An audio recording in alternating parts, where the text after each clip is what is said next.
Welcome to this episode of Women Uncensored. Here with me today, I have Chinonso Arubayi. Beautiful, beautiful mother. She's an actress.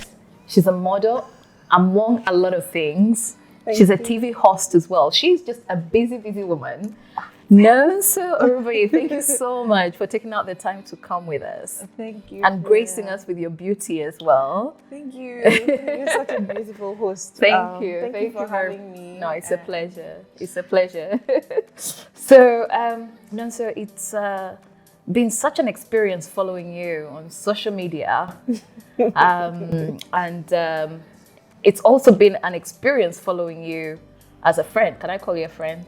Sure. Okay, before Absolutely, because there's no other reason why I'll be doing this. It's true. It's true. And Honestly. I really appreciate you for being here because Women Uncensored is about helping a woman out there watching this show to impact her life for the better. So some of the things we might discuss today might be a little bit uncomfortable. But you're welcome. Thank you so much. If you're not the woman who needs to watch this, you can sign out now. So welcome. Thank you very much. So you're a mom, you're a model, you're hosting. Do you still do a bit of directing as well? Because you used to do directing before. Yeah, so I was producing a TV show called On the Couch for Spice TV. And that was a great experience, but no, I'm not doing that anymore at the moment. At the moment, yes. So how has it been? Because you've transitioned from being behind the scenes, and now you're everywhere. When it comes to being, you're a media personality. Thank you. And you're a busy one at that. How has it been? How's the transition been? Well, it's been something that was bound to happen. Yes. It's been something that, I'm pretty much familiar with. Yes. And I'm so thankful for my experience behind the camera. Yes. And I feel like I needed that at that moment. It was the right thing to do. Because right now, sometimes, even while I'm in front of the camera, I'm thinking like a director, like if I was behind the camera, what would I want to hear? What would I want to see? The lighting. So I'm that person that's in front of the camera that you should work with because I help you. I make your job easier. I'm telling you, she's like, you know what? Just take this. So today it's about Fiona. So you interview me because you're a natural. So Fiona, yes. Tell us, at what point did you realize? Well, darling, you were going to host Fiona Uncensored. And how did you come up with the name? I was just born to do it, to be honest with you. No experience behind the camera, but but no, honestly, jokes aside, it's fantastic to have you here. Thank you very much. So let's look at your modeling. You are really, really hot. Like, even women, I don't know what the men are thinking, but women are crushing on you. I'm telling you. Okay. I didn't realize I was hot. What do you mean? You better realize it, like seriously. Okay, so where do you get this energy from? There's a lot of energy that you get from your pictures that you take. There's like confidence, it's sassy, it's sexy. And this is coming from a mom. So, I don't know. I'm just discovering that I'm sassy and sexy and hot. But so I think it's just owning it because at some point, I think I was just trying not to be too sexy or not to come across as sassy or not to come across as vain. Yes. Okay. That was really just what it was. Yes. But I realized that I wasn't owning it. Like if God gave you the curves, if God gave you this look, then He definitely meant it for something. So why do you want to hide your light and put it under the bushel? I'm like, okay, so I'm just owning all of that, really. I remember having a chat with you shortly after one of your first serious photo shoots that you had. And I remember you said, oh my goodness, it was so tiring. I didn't know it was this difficult to model. Yeah. And you said you found it awkward. And it's, but I saw you today taking a couple of pictures. Okay. I wanted to take lessons. Tell me about that. Okay, so the thing is, to be honest, I actually started modeling as a kid. Like my first modeling gig, I was in primary 4. Oh wow. Campus private school.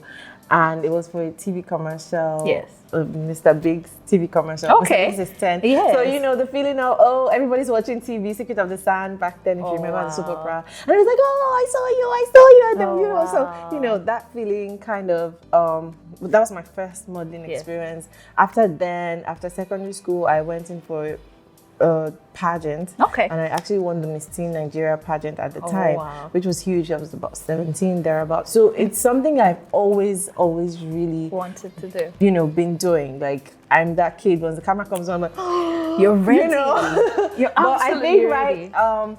At that point, what it was I had a terrible meltdown and a crazy experience, which was why when you came for that shoot, it was more like, you know, trying to get back to what it was that I used to do.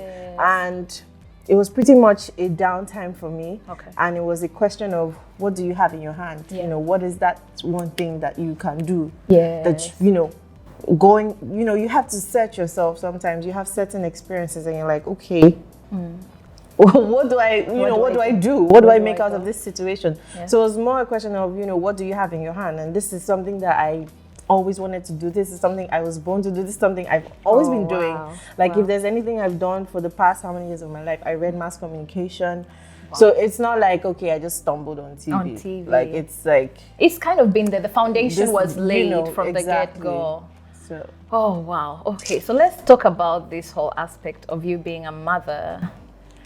Are you sure you're a mother? Like, why you know, some mothers, recently I feel like you've got a lot of women walking around, and when you look at them, honestly, they don't look like mothers. They look like they've never had kids before, you know, and I'm pretty sure it's all natural, unless you went somewhere that I don't know about. We need to have that conversation yet. Do we? Dr. Jesus! Okay, I'm just... No, but seriously, like, you look absolutely fantastic. How have you managed to juggle motherhood with a very busy schedule and lifestyle? Okay, so most times you know, it's not easy, to be honest, and then it's just me. So so what I've been able to do is my line of work does allow me some level of flexibility that I enjoy, and you know, it helps me balance things out a lot. So sometimes I can work from home, or I can schedule a shoot around my son's, you know, timing, and be very present as a mom. And sometimes I take him along with me. There's certain shoots that people don't realize. Like, people don't realize that he's literally at the corner wanting to take a picture with mommy. And I'm like, wait. Or I have to bribe him and take our picture and then actually pose and then post. And you're like, this one is just laying up and down. But you know the irony of it, he's so fantastic in the sense that he's one of the few kids that you can have on set and things keep moving. You know, he's very pleasant, and I've had the privilege to meet him. He's very, very smart. So you're doing a very, very good job. A very, very, a very, very good job with that. And now, talking about motherhood, you're now a single mom. And it was a very drastic thing. It wasn't by choice. How have you managed to, because I believe you're digging yourself out of a very dark place. How have you managed to do that since the passing of your husband? So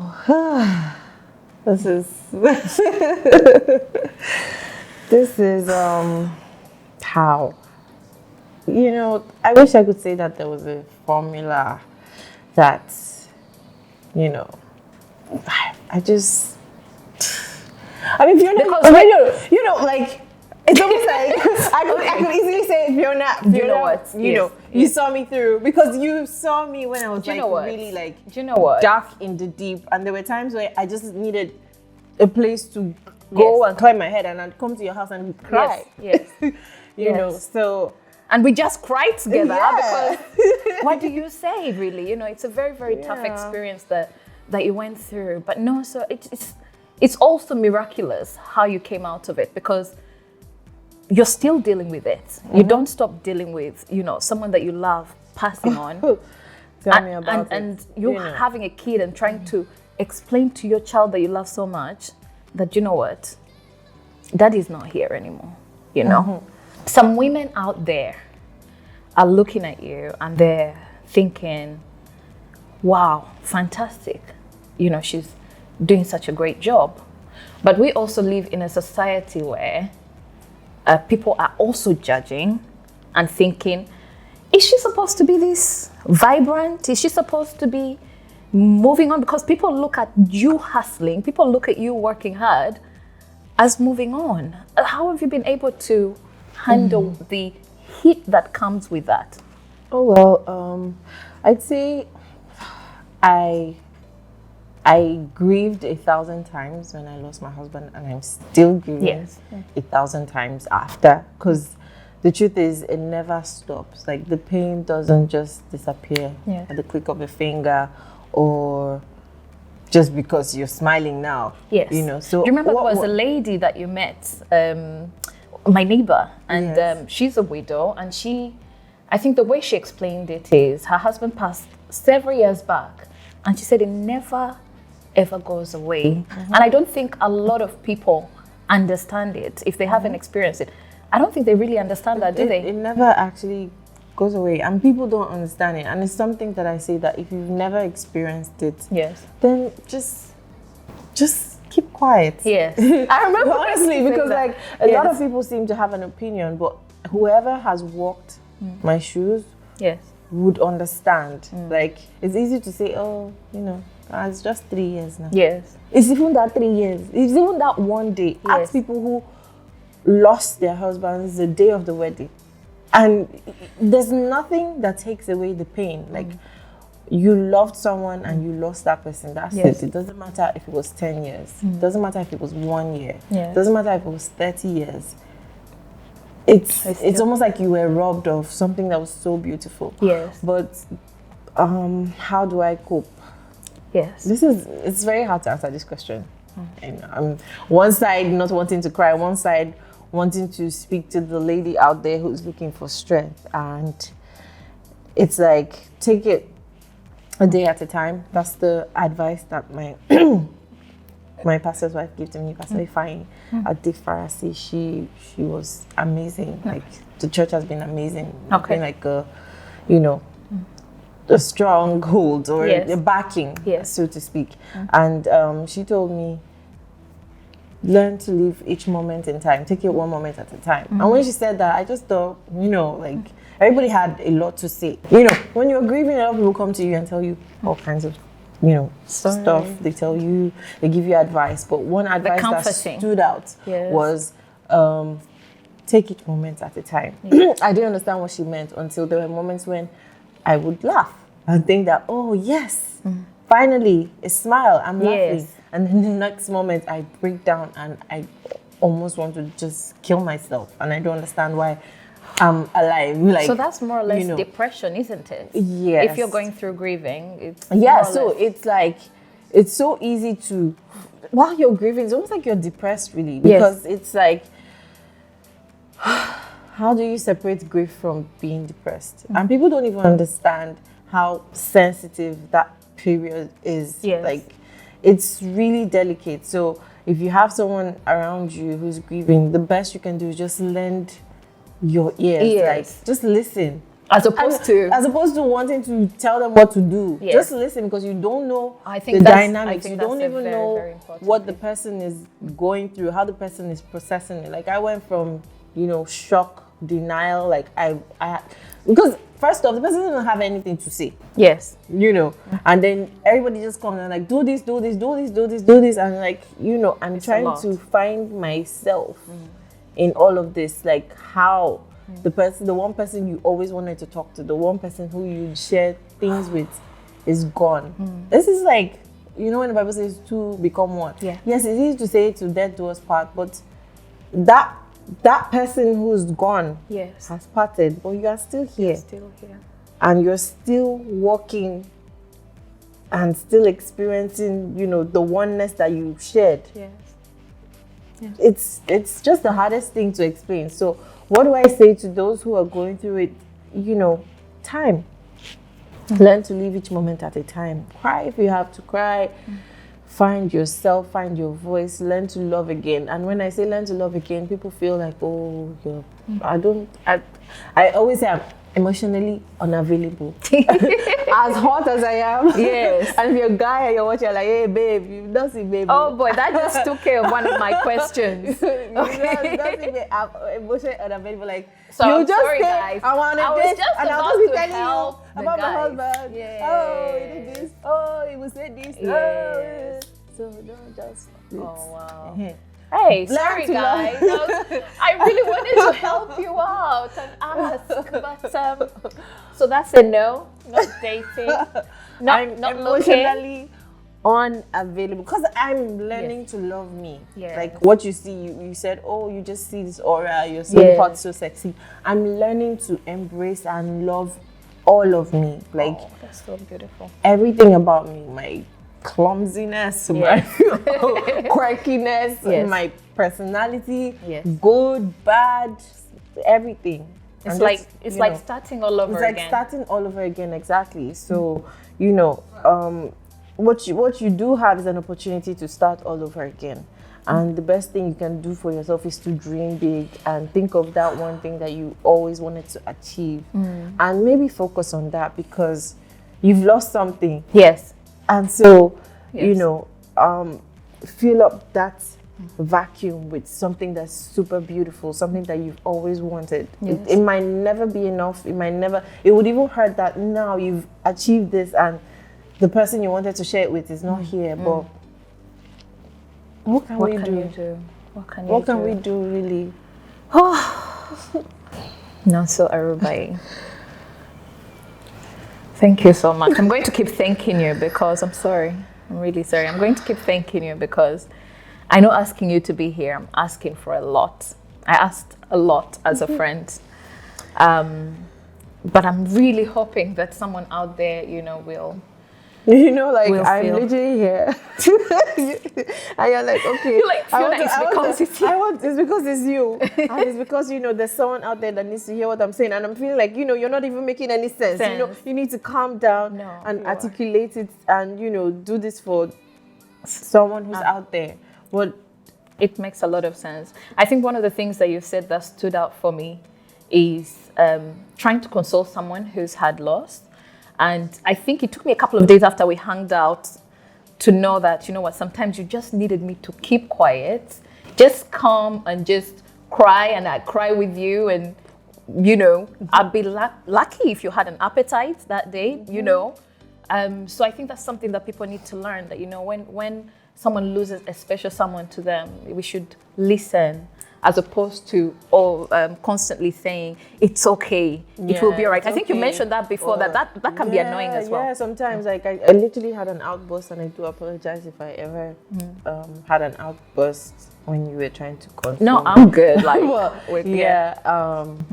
I had moments like that, and then there also, like you said, people who don't agree with your way of dealing with grief, because people deal with grief differently. So I can't even say, okay, if you're hurting, this is how to deal with it.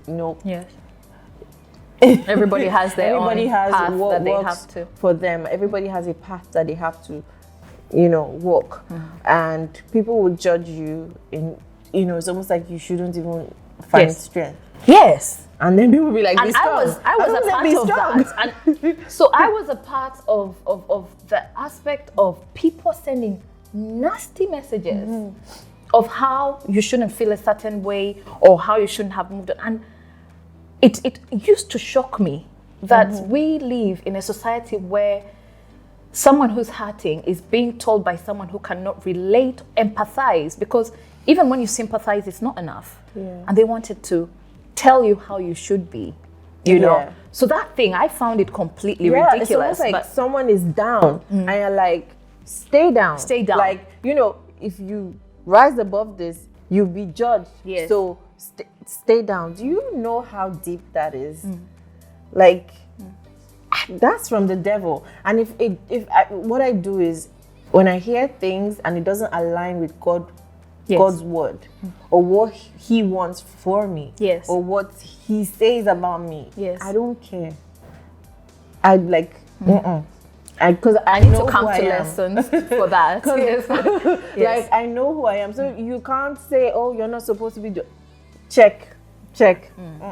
Like I'm glad of how. Thank you. Moving on, because exactly. What does the devil do? He comes to steal, kill, and destroy. Yes. So if I've lost something, and you're saying, okay, that you've lost something, you should dwell. Stay down. Yes.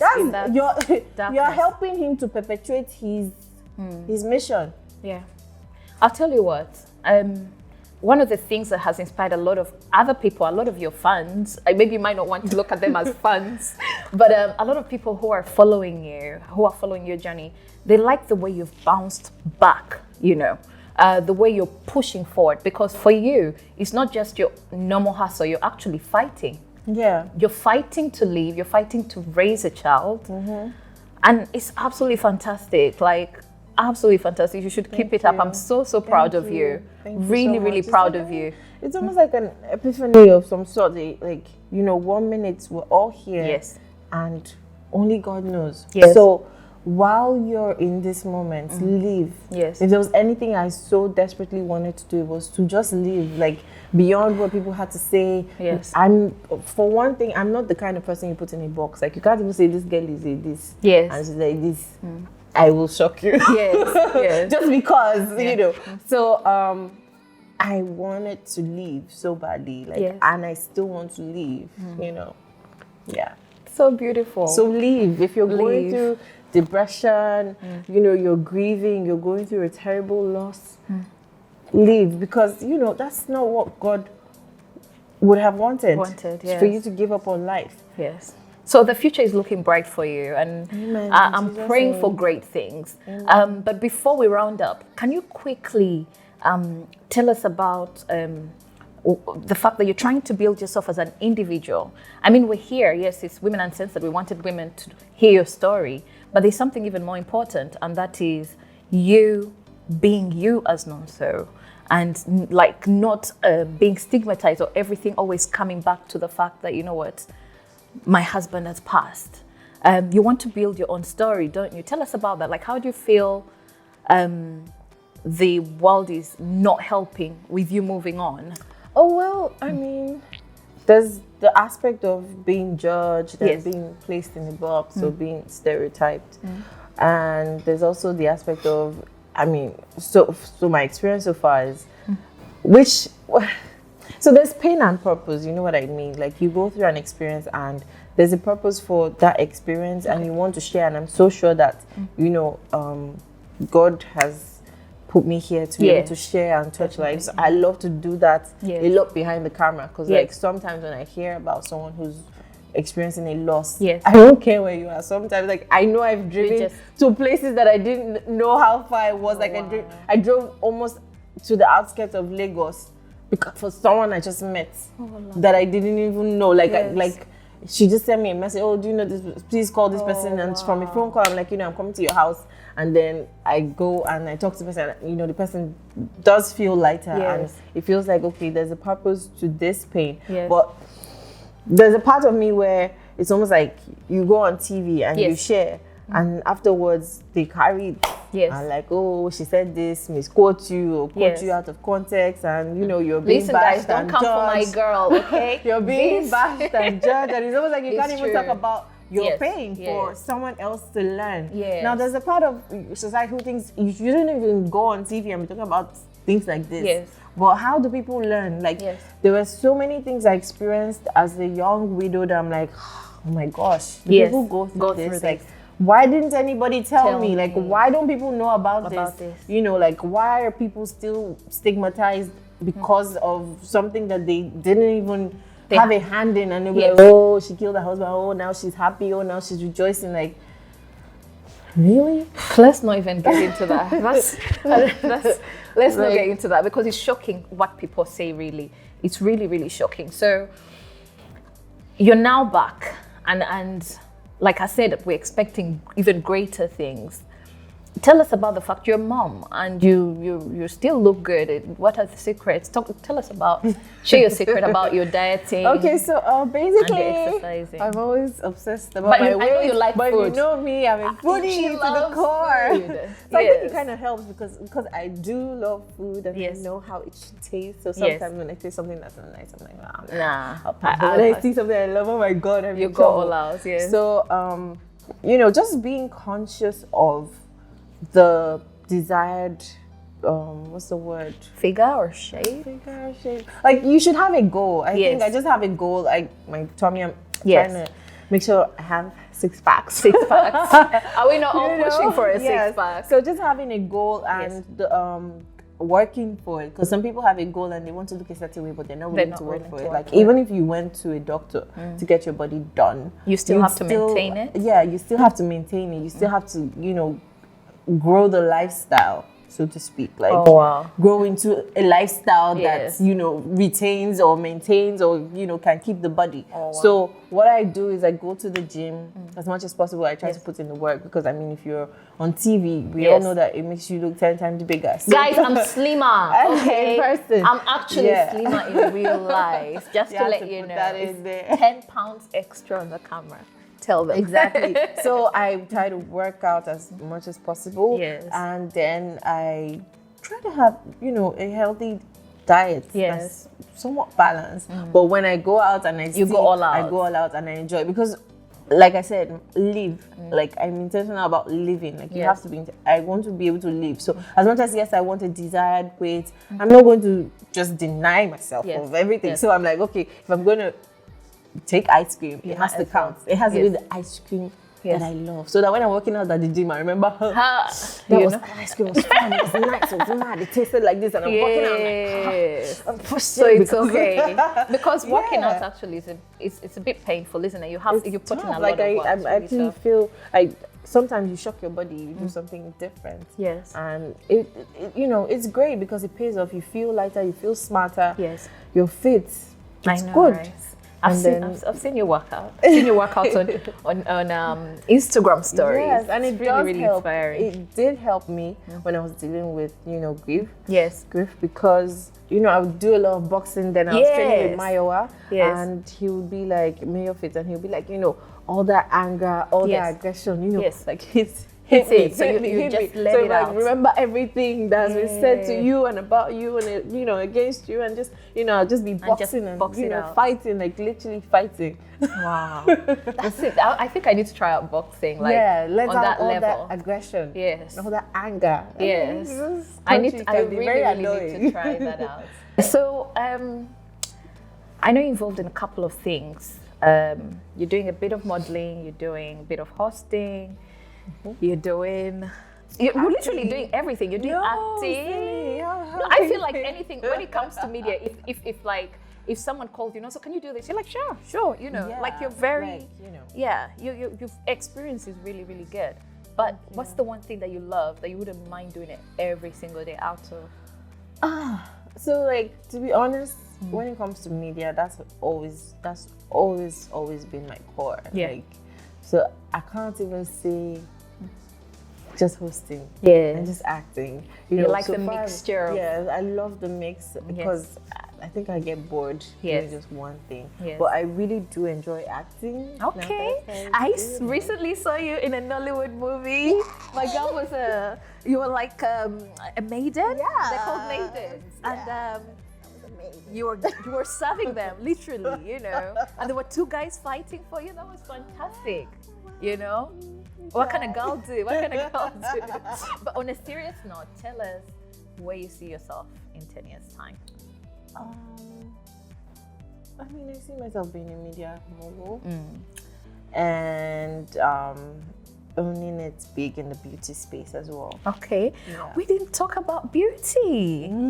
How I almost missed that. I mean, you do makeup. You sell makeup. And how has that been? It's been a journey. Yeah, I had to learn to appreciate business as a journey, because sometimes you have projects. Yes. You're able to break it down in projects. So I launched a lip collection. Okay. Yes. It was called Lip Evolution. Yes. 5 shades. Love it. Love it. Fantastic. Like 5 shades every woman Yes. can relate to, depending on whatever mood she's in that day. You can find it or mix it in the box. Yes. So it was great. Yes. It sold out the first the first first set of lippies that we did was successful. Yes. And we decided to replicate it because a lot of people wanted more. Yes. So we've been on that journey. Okay. And I call it a journey because, you know, sometimes you want to rush the process and you're like, okay, no, we have to do like 1 million boxes this time. But no, especially now we because have to you come up have with foundation, a business plan that you drew and you kind of visualize. Yes. And sometimes you might not meet up with certain deadlines, Yes. but I've learned to understand that it's a journey and it's beautiful. It's been really, it's really, been really challenging. Yes. It's very beautiful. Yes, because in Nigeria, makeup is all things beauty. The market is very saturated. Very saturated. And I experienced that doing hair as well. So it's like alternatives. Some days you're like, oh, should I just stop doing this? That's how I used to feel with my hairline. Yes. I used to be like, should I keep going? And then, you know, you get a client that calls you and motivates you, you know. Yes. So yes, you know, you get a client and they motivate you straight away. Yes. Sometimes you know you just get a feedback or some review that's like, you know, I love your lippies, they're great quality. And you're like, oh, yes. And then you know, I start posting all of a sudden, I'm like boom, boom, boom, boom, 3 hot pictures of, you know, the lipstick. I think we all love cheerleaders, you know, someone to cheer you on and tell you, know what, you're doing a great job. You know, you should keep that going. Oh no, so thank you so much for being here. And we hope that, you know what, you'll keep soaring. Amen. And that I think my prayer for you is that stigma will not be an issue, you know, of always relating everything that's happening in your life that, you know, it's almost like all the hard work you put in. Yes. It's just, she lost her husband. Yes. It always comes down to it's because she lost her husband. Or, you know, you're trying to do. Yes. So we pray that, you know what, a shift will come in that regard. Now, you're introduced as, and you know what they're saying. Stop that. Stop that. Okay. I think we live in a society where people are not very, very sensitive. But I'm looking out for you, you know, in terms of like big things ahead. And keep pushing. You're in a great track. I think one of the things that I'm learning from you as well is to, how do I not swear on the show? You don't really care. You care, but you don't really care. So I don't know the right word to use. Kind of moving on and understanding that, you know what, I enjoy what I do. I'm working, so I'm not going to listen to what people are saying. That's absolutely a very, very good attitude. So I need you to look into that camera for me and talk to a young lady out there. Just anything that you'd want to encourage her, or, you know, you've got a lot of people growing up and they're looking up to you. You know, at this moment I want to give a speech. Friends, romance, lend me your ears. But I just say, do you, boo? Like, do you, be you. Don't let society or circumstances determine who you are, because you're not where you are right now. There's so much more. There's so much more you can be. There's so much more you can do. There's so much more you have to give and to offer. Don't let your circumstances define you. And that's, you know, beautiful. I love you. Oh, that's so beautiful. So God bless you. You know, from my humble beginnings, you were able to grace yourself and share such an important, sensitive topic. So thank you so much. I really appreciate you. And continue being beautiful. Sorry, guys. I really wanted to help you guys out. I'm leaving the show with one thing. Continue being beautiful. Continue being That's beautiful. That's my to-do list. That's her takeaway. But thank you so much. Thank you so much, Fiona. You are so beautiful. Thank you. Keep thank glowing. you. It means a lot coming from you. You know, compliments never get old. Thank you. They never get old, but thank you so much. So guys, until next time, I hope that you have learned something from here. We always love to inspire women. So please join us, follow our platforms, and kindly follow Chinonso as well. We will put Hando in here, thank you so much for your time. Thank you.